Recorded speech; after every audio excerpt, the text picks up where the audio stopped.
سحورنا جاهز واستوى. اهلا بكم من جديد اعزائي المشاهدين. برحب بضيوفي الكبار، ضيوفي العزاز، كابتن نادر السيد، ما اعرفش اقول اعلام ولا ثوراجي ولا مذيع ولا لعيب. اخويا الصغير نادر السيد. نار نادر، ربنا يخليك كابتن. كل سنه وانت طيب، رمضان كريم. الله اكرم، كل سنه وانت طيب كابتن. وانت بالصحه والسلامه. والصديق العزيز دكتور عمرو عبد الحق، رئيس نادي النصر حتى الان، مش كده؟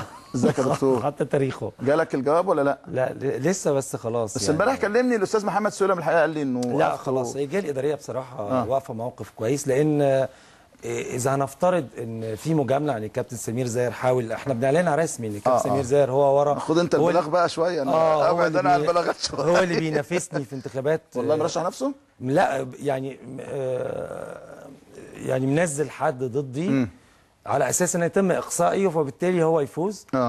فاذا كان الكابتن سمير متخيل ان ليه اصدقاء في الجهه الاداريه، فهم دي علاقه طيبه، ولكن الجهه الاداريه مش هتجامل في اللوائح والقانون. ممكن تجامل الكابتن سمير فرح بنت اخته في فرح حماده، انما لا حماده متجوز مخالف يعني واتيفر. انما مش هيبقى في مجامله في قانون ولائحه. خلاص، يعني الموضوع بالنسبه لك الموضوع انتهى. اتحسن. عندكم في مصر الجديده جودي وجنه والحاجات دي مفيش فيها مشكله. لا يا سامي بلدي.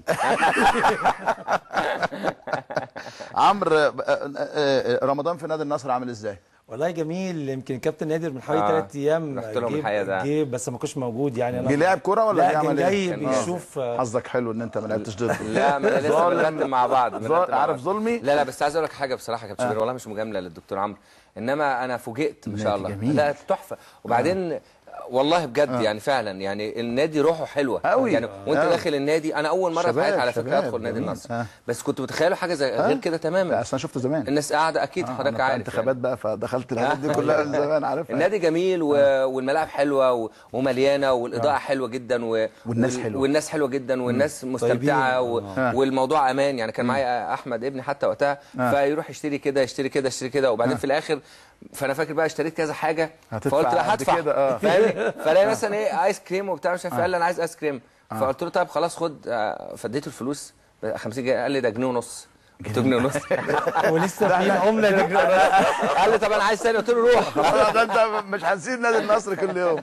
لا الحقيقه في النادي احنا بنحضر لحاجه اسمها اولمبياد رمضانيه. احنا ابتدينا الكوره وكام لعبه بس عاملين دوره رمضانيه في 12 لعبه. والرمضان في الصيف عادي، يوم عادي جدا. يمكن الاعضاء بيجوا يفطروا، مش بيفطروا في مطاعم النادي، بيجيبوا اكلهم وبيعملوا القعده في النادي، وده عرف عندنا في النادي.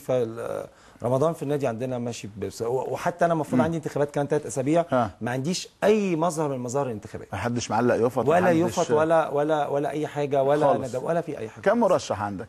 لا هي تقريبا قايمه ضد قايمتي يعني قايمتين بس. قايمتين. لا كلهم كام المرشحين اللي يعني ممكن حاجه و20 يعني. حاجه و20. وكام واحد على الرئاسه؟ انت واحد بس؟ انا وواحد تاني. يعني في حاله انا والشخص يتم اقصائنا، التالت يكسب بالتسكين. خلاص خلصت بقى. يلعبوا يخشوا على المحكمه بقى. يروحوا المحكمه. عشان كده جواب الجهه الاداريه الجواب المعجزه بتاع رشدي اباظه ده، يعني اللي هو يعني بيحاول الاقصاء عشان ما اخش انتخابات. بحجه ايه بقى؟ ان انا ما تحكي قصه صحيح.